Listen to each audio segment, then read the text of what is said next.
નમસ્કાર દર્શક મિત્રો, એસડી ન્યૂઝ ગુજરાતી ચેનલ પર આપનું સ્વાગત છે અને હું આપની સાથે વૈશાલી પુબારુ કરીશું નજર આજના સમાચાર પર। અંકલેશ્વર જેડીસી પોલીસે ગાર્ડન સિટી કોમ્પ્લેક્સ પાછળ જુગાર રમતા 4 જુગારીને ઝડપી પાડ્યા। અંકલેશ્વર જેડીસી પોલીસે ગાર્ડન સિટી ખાતે આવેલ કોમ્પ્લેક્સની પાછળ ખુલ્લી જગ્યામાંથી જુગાર રમતા 4 જુગારીઓને 12,000થી વધુના મુદ્દામાલ સાથે ઝડપી પાડ્યો હતો। અંકલેશ્વર જેડીસી પોલીસે ગાર્ડન સિટી ખાતે આવેલ કોમ્પ્લેક્સની પાછળ ખુલ્લી જગ્યામાં જુગાર રમતા 4 જુગારીઓને 12,000થી વધુના મુદ્દામાલ સાથે ઝડપી પાડ્યો હતો। અંકલેશ્વર જેડીસી પોલીસે ગાર્ડન સિટી ખાતે આવેલ કોમ્પ્લેક્સની પાછળ ખુલ્લી જગ્યામાંથી જુગાર રમતા 4 જુગારીઓને 12,000થી વધુના મુદ્દામાલ સાથે ઝડપી પાડ્યો હતો।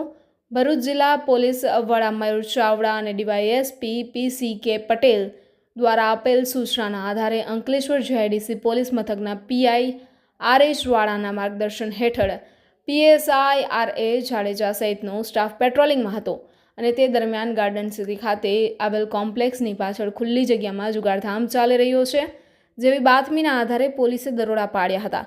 પોલીસે સ્થળ પરથી રોકડા મળી કુલ 12,000થી વધુનો મુદ્દામાલ કબજે કર્યો હતો અને ગાર્ડન સિટીમાં રહેતો જુગારી વિજય બાલાભાઈ ભડભડિયા, નિખિલ કુનિલ નામદેવ ડોંગરે અને પ્રાશિષ સાહેબરાવ સુખરામ ડોંગરે તેમજ રમેશ નાયકી પંકુ મરંડીને ઝડપી પાડ્યો હતો।